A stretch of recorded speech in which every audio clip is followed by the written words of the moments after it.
So lesson 4, magkano ang kailangan para makapagsimula? May sagot ako dito. I think may 3 bullets ako dito or 3 numbers para malaman nyo. How much ang requirement? Depende sa broker.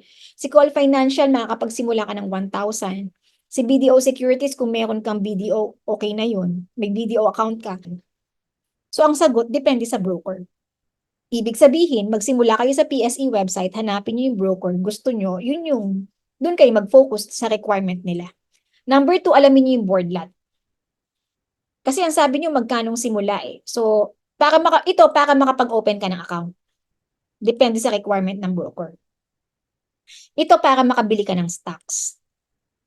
Kasi kung ano yung board lot, yun yung minimum number of shares na pwede mong i-trade sa stocks. For example lang ha, ang price ng Jollibee ay ng TEL or PLDT is 1.5. For example lang po ito ha, pero baka hindi siya 1.5 ngayon.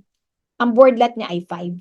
Ibig sabihin, makakabili ka 5, 10, 15, 20, 25, 30. Kung gusto mong bumili ng 12, kailangan 5, 10, 15, 20, ganon.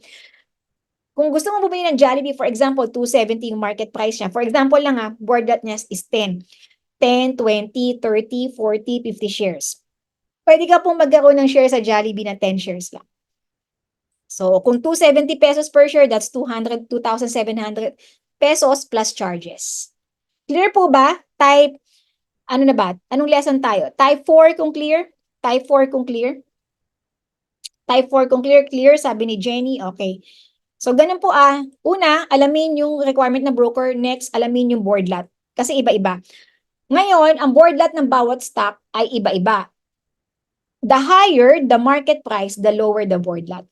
Darating ang time, kung halimbawa dumating yung time na tumaas yung presyo ng Jollibee, maging 1.5 to. Kunwari lang po hindi na 10 ang board lot niya. Baka 5 na din. Tumaas or bumaba ang market price, nagbago ang board lot at nagkaroon kayo ng stock dividend.